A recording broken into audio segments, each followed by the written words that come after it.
That money doesn't belong to you." My stepmother said it standing in my mother's living room, like the room had already agreed with her. Then she touched the edge of the sealed envelope on the coffee table and added, "Your mom is gone. This is family now." My father didn't say a word. That part hit harder than her voice did. He stood near the fireplace with one hand in his pocket and the other wrapped around a glass of water he had barely touched, looking like a man who had decided stillness was the safest place to hide. My Aunt Denise was on the sofa. My cousin Rachel stood near the archway to the dining room. 2 women from church had come by to check on us after the funeral, and had somehow stayed long enough to become witnesses to a financial ambush. Everyone was watching. No one stopped her. No one said this wasn't the time. No one said my mother had been dead for 4 days, and the casseroles were still stacked in the kitchen, and the sympathy flowers were still opening on the sideboard, and maybe, just maybe, trying to grab at her money before the house even stopped smelling like funeral lilies was indecent.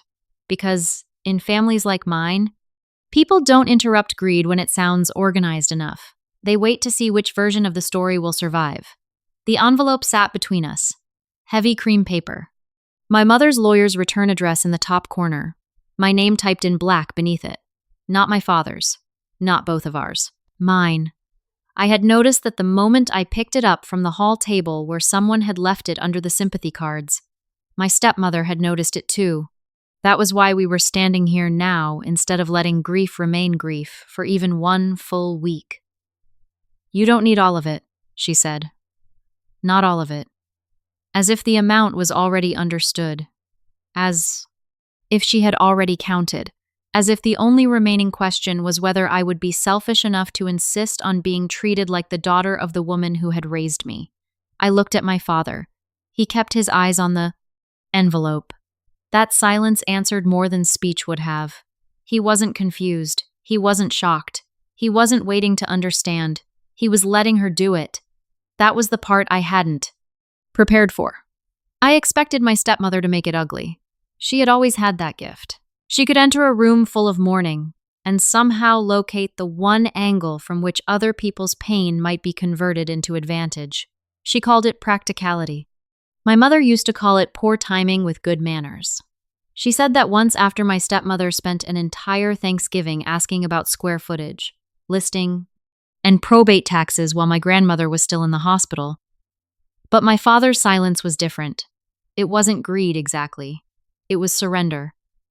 And surrender from the person who should have stopped it always wounds more cleanly than the cruelty itself. "This isn't about need," I said. My voice came out flatter than I felt. Flat was good. My family respected composure far more than pain. If I sounded hurt, I was unstable. If I sounded angry, I was ungrateful. The only way to survive rooms like this was to sound like the truth had removed your options.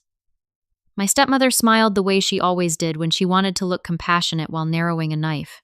"No," she said. "It's about fairness." Fairness. That word should have made me laugh.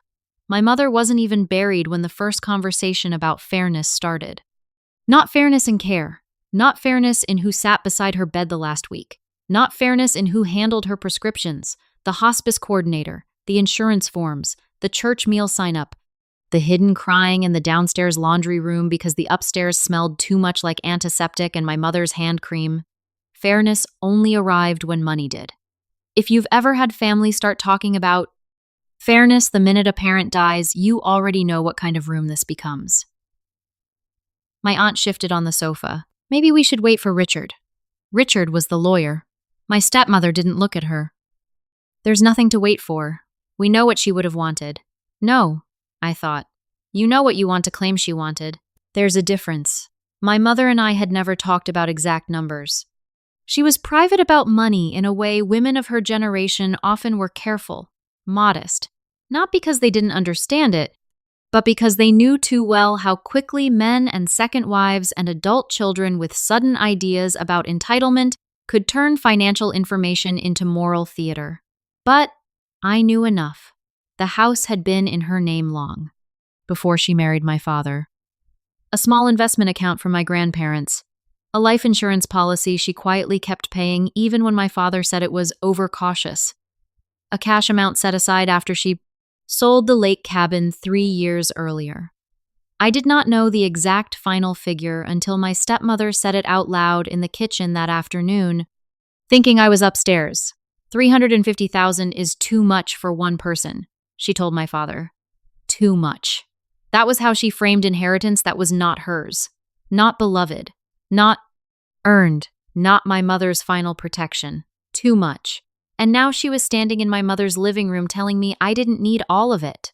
I looked around the room and realized everyone else had already begun adjusting morally to the idea that I might be selfish if I disagreed. That is how these scenes are arranged. The greedy person speaks first, the weaker. Witnesses soften their faces. The silent parent becomes a backdrop for pressure. And the daughter, if she protests, risks becoming the difficult one before the facts even arrive. My stepmother put 2 fingers on the envelope. We should settle this before it gets emotional. That line nearly broke something in me. Because emotional was always the word used by people who were already doing violence and wanted to reserve rationality for themselves. My father finally spoke. Let's just hear her out. Her, not me.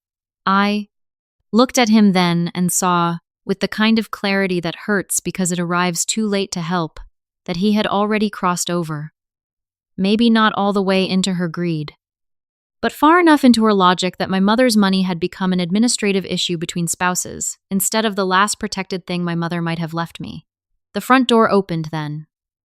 Everyone turned. Richard Hale stepped inside, carrying a leather briefcase and a tan raincoat over one arm. Mid-60s. Calm face, silver hair. The kind of lawyer who looked less like he billed hours and more like he had spent decades cleaning up the emotional messes people create when they confuse legal right, moral right, and family hierarchy. He took in the room once. The flowers, the envelope, my stepmother standing too close to it, my father by the fireplace, me on the other side of the coffee table with my mother's old ceramic lamp throwing soft light over a scene that had already curdled. Then he said, I see we started without me. No one answered. My stepmother removed her hand from the envelope. Too late. He had seen exactly enough. If you've ever had family turn on you over money, you'll understand this. My mother wasn't even buried when my stepmother started trying to shrink her. That is the truest sentence in the story. Not steal from her, not replace her. Shrink. Her. Because theft can be argued over in numbers. Replacement can be seen in wedding photos and seating charts and Christmas cards with the handwriting changed. But shrinking someone is quieter. It happens in speech first. She wouldn't want to fuss. She didn't care about things. She always said family should share. She was practical. I wouldn't want this to create division. Every one of those lines is a way of shaving pieces off the dead until they become easier for the living to use. My mother had been dead 4 days, and my stepmother was already editing her personality for leverage. My father let her. That was its own grief. The first wife always dies twice in families like mine. Once in bed, under hospice blankets and morphine schedules and whispered reassurances. Then again in conversation, as the surviving spouse and the next woman begin negotiating what parts of her are still allowed to exist. The house still looked like my mother. At least then. Her blue scarf hung over the coat rack in the hallway because she'd stopped using it only 2 weeks before the end. Her reading glasses sat on the side table beside the chair where she used to read at. Dusk. The framed photo of me and her at the lake was still on the bookshelf, not yet replaced by anything more convenient. Even the lemon hand cream she kept by the sink was still there, though no one had touched it since she'd gone into the hospital and I had not been able to move it because that would have admitted a permanence I was not ready for. Those objects mattered because they were proof. Proof that she had occupied this house fully. Proof that I wasn't inventing closeness after death to protect what was mine. Proof that before my stepmother's vocabulary entered this room, fairness, practical, family now. There had been another woman here with another order of things. Have you ever watched someone start erasing a person before the body had even left your memory properly? The funeral itself had been controlled so tightly by my stepmother that even grief had felt scheduled. She wanted the church flowers not too bright. She wanted only one solo because too much sentiment can overwhelm people. She wanted the reception brief because everyone has lives to get back to. She said that last part while I was standing beside the guest book where people wrote the same useless phrases. She was so loved. She had such grace, praying for strength. And all I could think was that my mother had once spent 3 straight nights sleeping upright in a hospital chair when my father had pneumonia. And now the woman who married him after her second remission was worried about not inconveniencing the luncheon crowd. Still, I stayed quiet. That matters too. I wasn't passive. I was strategic and exhausted and trying to survive one stage of loss before moving to the next. My mother's sister, Denise, noticed the way my stepmother kept redirecting practical questions toward herself. And once, in the church kitchen, she leaned in and whispered, "She's moving fast," I answered. I know, that was all, because saying more would have required energy I was saving for the burial itself. My mother had been the steady one in our house. My father was competent in the visible ways: taxes paid, gutters fixed, church donations on time, the right suit at the right events. But my mother held the emotional geometry together. She remembered birthdays before reminders. She knew who needed which kind of silence. She understood the difference between a room that needed food and a room that needed people to leave. After she got sick the second time, I started handling more of the practical pieces with her because she trusted me with them. Insurance calls, specialist appointments, medication schedules. The file folder she kept in the second drawer of the desk with tabs in her own handwriting. My stepmother hated that file folder. Not openly. Not then. But I noticed how her face changed the one time she saw my mother hand it to me and say, "If anything happens, Richard knows what's in here." Richard. Not my father, not both of them, Richard. My mother had always understood something I was slower to learn. Men and second wives often confuse access with entitlement the minute death enters a room. That file folder was where I first saw the handwriting on the account list. House title, investment statements, policy numbers, notes in the margins that meant nothing to anyone else but a great deal to me. Call Richard first. Do not let anyone rush this. The lake funds remain separate. Everything already documented. My mother didn't talk like a woman expecting betrayal. She talked like a woman who had lived long enough to know prevention mattered more than outrage later. And still, even with all that, when my stepmother began pressing about the money, part of me felt briefly, stupidly, guilty. Because that is what family pressure does. It creates moral fog where there should be arithmetic. $350,000 is a concrete number. A sole beneficiary is a concrete status. A will is a concrete instrument. But all it takes is one quiet voice saying, "We're family too," and a room full of weak people begins acting like the daughter is selfish for not redistributing grief in cash form. My stepmother's argument grew in layers. At first, she framed it as fairness, then need, then family unity. By the second afternoon, she'd moved on to subtler moral traps. Your father is getting older. Maintaining this house costs money.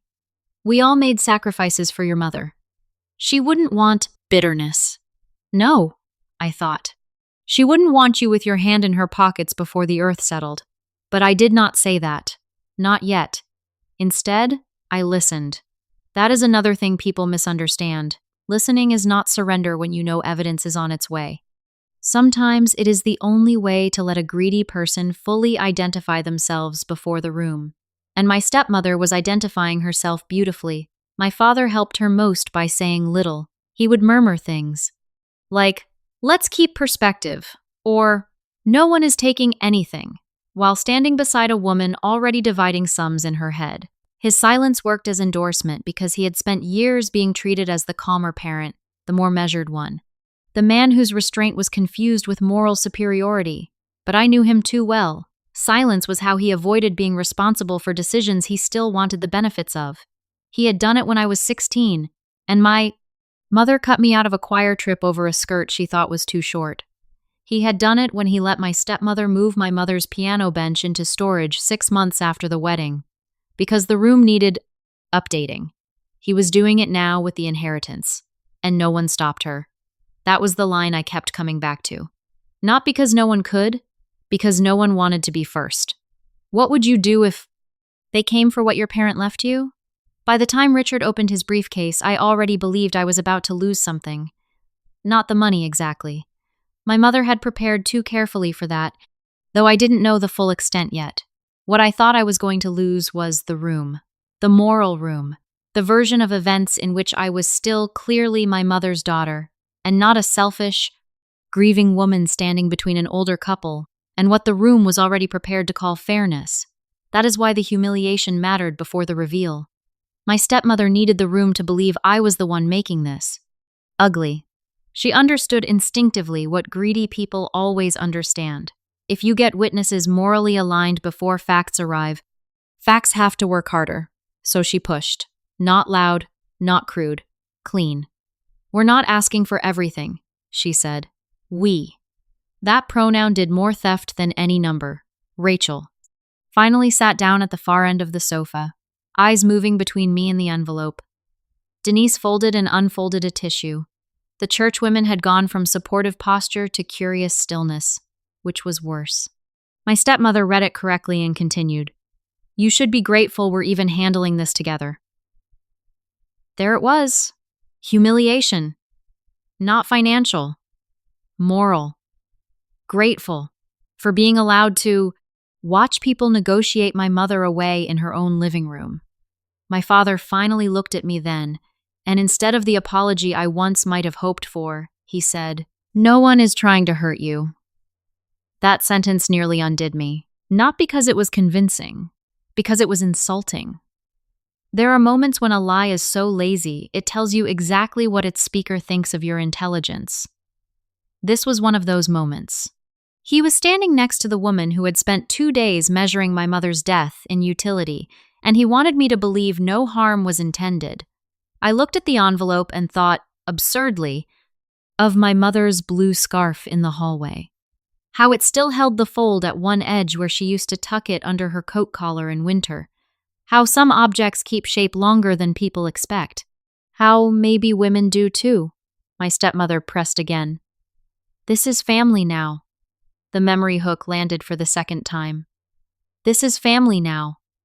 She said it with finality, with the confidence of someone who had already been living inside the house, the routines, the church seating, the meal trains, the widow-adjacent sympathy extended to women who marry men too fast after the first wife starts declining. She believed time plus proximity plus my father's silence had already redrawn the map. For one ugly second, I almost believed her. That was the true midpoint shock, not Richard's arrival, not the envelope, not even the will. It was the realization that pressure works. Given enough grief, enough witnesses, enough phrases like fairness and practical and family, even a daughter can start feeling like a guest in her mother's own financial afterlife, I thought. Maybe I am supposed to split it. Maybe fighting will make me look exactly like what she wants. Maybe this is how mothers disappear first from the house, then from the account. Then, from the room's memory of what belonged to whom, Richard unclasped his briefcase. The click sounded surgical. He removed a yellow legal pad, a fountain pen, and a second envelope I had not seen before. That got my attention immediately. My stepmother noticed too. "What's that?" she asked. He ignored the question and opened the cream envelope from the table first. My mother's final will. Typed pages. Signature page, witnesses, notary. Nothing theatrical. Just legal language carrying emotional explosives. I thought I was about to lose everything my mother left me. That is the honest truth. Not because I doubted my mother loved me, because I understood rooms. Pressure. Men. Stepmothers. The way outcomes can be softened verbally even when documents are precise. I had watched too many family compromises emerge from people browbeating the rightful person until they accepted less in order to look better. Richard read the first lines. Name, date, competency. Statement. My stepmother stood very still.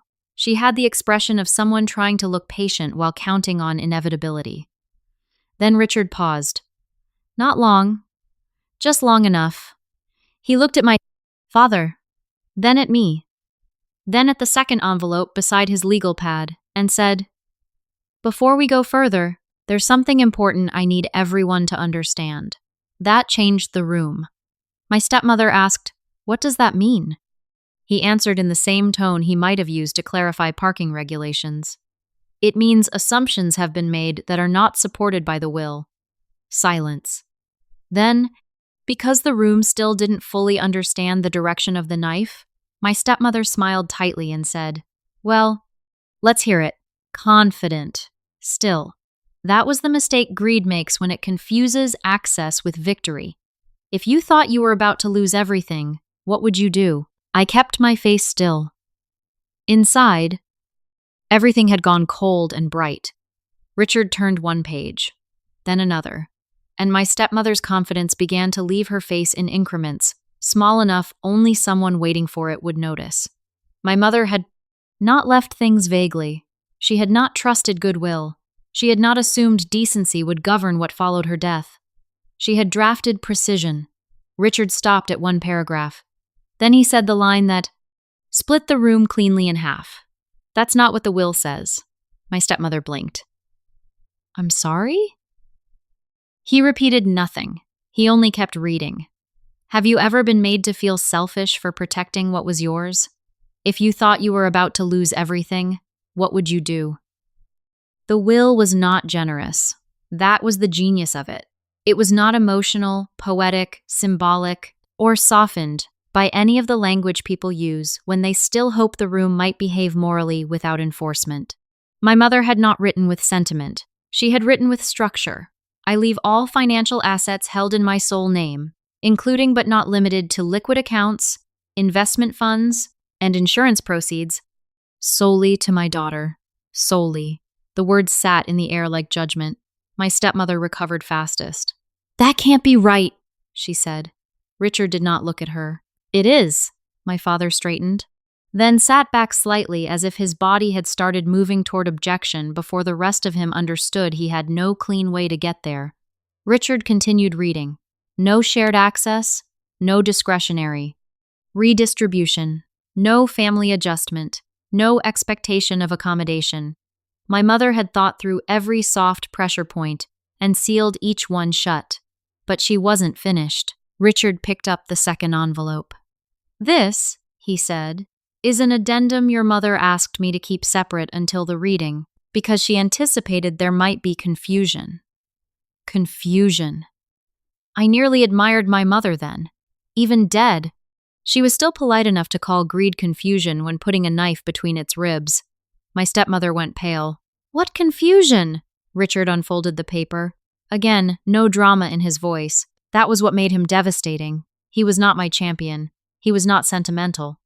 He was simply an instrument of truth too boring to argue with effectively. "Your mother noted that no portion of her personal inheritance was to be construed as marital property, joint support, or a family fund," he read. "She further requested that any pressure placed upon her daughter to share or surrender those assets be considered a violation of her expressed wishes." That line hit the room harder than the number. Not because of the money, because my mother had seen this coming. She knew. She had anticipated my stepmother before my stepmother even fully exposed herself. She had understood my father's silence well enough to leave safeguards not only against legal theft, but against emotional coercion. She didn't just leave me money. She made sure no one could take it from me by making me feel bad enough to hand it over. My stepmother said, "That's ridiculous." Richard lifted his eyes then. "No," he said. "It's specific." The churchwoman by the doorway exhaled so sharply it almost sounded like a gasp. Denise put her tissue down. Rachel stared at my father, not me. That mattered. The room's axis had shifted. My father finally spoke. "She never told me any of this." It was such a childish sentence that for 1 second no one answered. Not because it was moving, because it was absurd. Of course she didn't, I thought. She did not leave protective instructions with the person she was protecting me from. My stepmother tried one last version of victimhood. "This is humiliating." At that, something in me hardened into its final shape. Humiliating. Not predatory, not indecent, not shameful, humiliating. For her. Because women like my stepmother only recognize a moral event once themselves are forced to stand inside it publicly. I said, quietly, "You started asking before she was buried. Everyone heard it. No one contradicted me. That was the public humiliation. Not yelling, not a monologue, not even the money itself. Just the room." Finally having to look directly at the timing. My stepmother opened her mouth, but Richard kept reading. The addendum continued. "My daughter is not to be made to feel selfish for receiving what is mine to leave." That line nearly broke me. Not because I was weak, because my mother knew me too well. She knew exactly where they would. Try to get in, not through lawsuits, through guilt, not through theft, through shame. She had built a wall precisely where my family had always found the door. Have you ever seen someone lose the room in one sentence they can't argue with? My father looked at me then, really looked. Not at the envelope, not at Richard, at me. And for the first time since my mother died, I saw something like realization move across his face. Not regret exactly, that would have required too much moral range. But realization, yes. The kind that comes when a man discovers the wife he thought he understood had in fact measured him accurately years earlier and written accordingly. My stepmother's voice got thinner. She must have misunderstood. Richard folded the page once. "No," he said. She was very clear. Then he set the addendum on top of the original will. Order restored. Facts stacked. No room left for interpretation. The room went still. In the only way that matters, when one can see a socially safe route back to the lie. What happens when the truth doesn't match what everyone believed? Have you ever seen someone lose everything in one moment? After that, the room belonged to silence. Not the kind my father used. Not the kind church women use when they want to seem respectful while storing judgment for later. This was a different thing. Exposure without choreography. My stepmother sat down without meaning to. I could tell because she reached for the arm of the chair after she was already halfway into it, like her body had made the decision before pride could intervene. The churchwomen both looked down. Rachel crossed her arms and leaned back from the coffee table, as if distance itself might cleanse her of having stood near the wrong version too long. Richard began repacking his briefcase. That part was almost indecently calm, papers aligned, envelope folded, pen capped. A life's final protections returned to order, while the people who had hoped to absorb them sat in various stages of shock and moral embarrassment. My stepmother spoke first. "This isn't fair." And there it was again. Fair.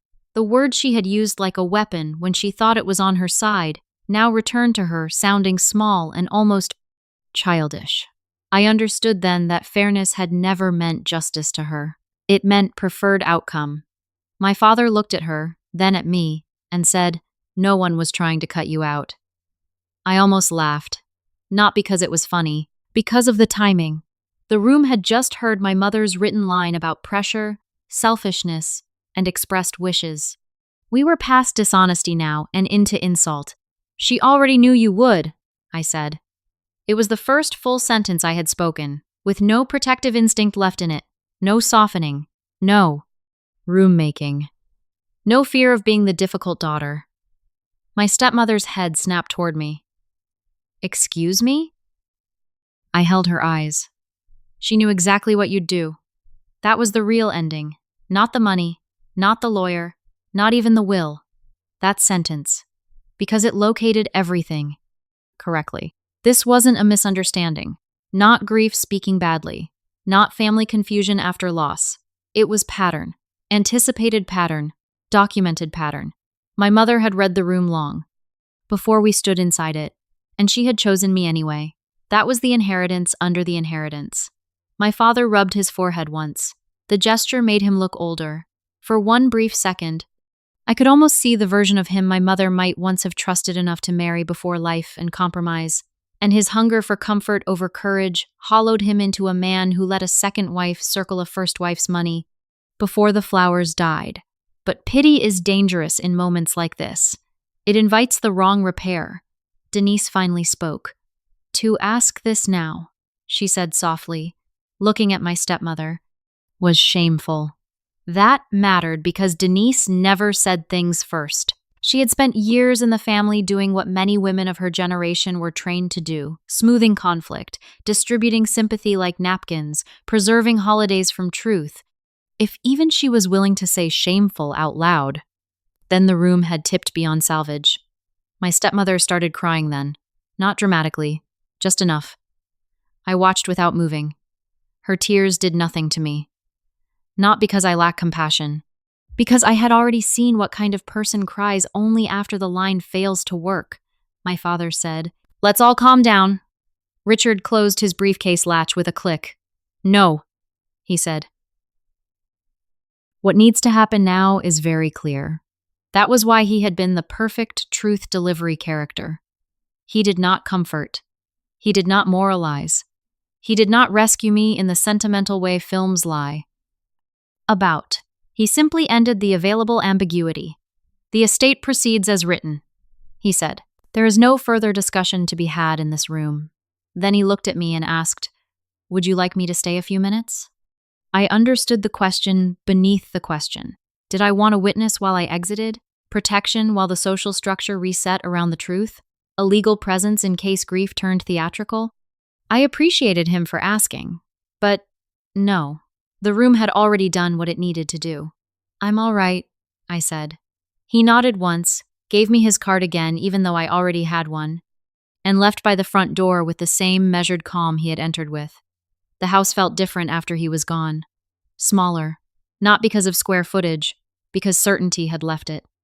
My mother's blue scarf was still in the hallway, her reading glasses still on the side table, the framed lake photo still on the shelf. Only now those objects no longer felt like evidence I needed to defend. They felt settled. My stepmother took a tissue from the box on the coffee table and said, "To no one in particular, I was only thinking about the future." No one answered her. That silence was appropriate. I stood, picked up the will and the addendum, and slid them back into the envelope. The envelope had changed weight. Same paper, same seal already broken, same typed name. But now it was a power object instead of a threat. My father rose. "Don't do this," he said. I looked at him. "Do what?" "Make this permanent." People say things like that when the permanent thing is not the harm but the consequence, I answered. "You did that already." Then I put the envelope in my bag. My stepmother whispered. "We were family. There it was. Not this is family now. Not fairness. Not practical. A softer version. A late version. A version designed to recover sentiment after greed failed." I looked at her and said, "No." My mother knew the difference. That line stayed in the room after I left. I know because Rachel told me months later no one really resumed conversation that day. The church women left first. Denise stayed only long enough to gather casserole dishes and give my father a look I had never seen her give him in all the years he had coasted on being the gentler parent. My stepmother cried on and off for hours. My father sat in the living room alone after everyone else left. Good. Not because suffering balances accounts, because stillness is sometimes the first honest environment people like that have occupied in years. Outside, the late afternoon air had gone cool. I stood on the front walk with the envelope in my bag and my car keys in my hand, and felt something I did not expect. Not triumph, not relief. Recognition. My mother had seen me clearly all the way to the end. She had not only loved me, she had planned for my weakness, for my family's patterns, for the room I would be standing in after she was gone. That kind of love is not sentimental. It is intelligent. It is structured. It leaves instructions where your grief will need them later. If this hit close to home, tell me where you're watching from. I did not go back to the house after that unless absolutely necessary. The scarf, the glasses, the framed photo, I took them eventually, one box at a time. Without ceremony, my father texted about practical matters, insurance transfers, utility cutoffs, the sale of furniture. My stepmother never contacted me directly again. Whether from shame, pride, or strategy, I never cared enough to know. The money came through exactly as written. That part, in the end, mattered less than I thought it would. What changed me wasn't the amount, it was the precision. My mother didn't leave me money and hope I'd be strong enough to keep it. She made sure strength would not be the deciding factor. She removed the room's ability to shame me out of what was mine. There is a kind of love only older women understand fully. The love that plans for the people who will circle after you're gone. The love that does not trust politeness. The love that writes things down. That gets signatures. That leaves no space for a second wife to smile over your houseplants and call greed fairness. I keep the envelope in my desk drawer now, not because I need to see it often, because I know exactly what it means. The last thing my mother gave me was not cash. It was proof that she knew the room, knew the danger, and knew me well enough to protect me from both. They said we were family. My mother made sure I knew exactly what that meant.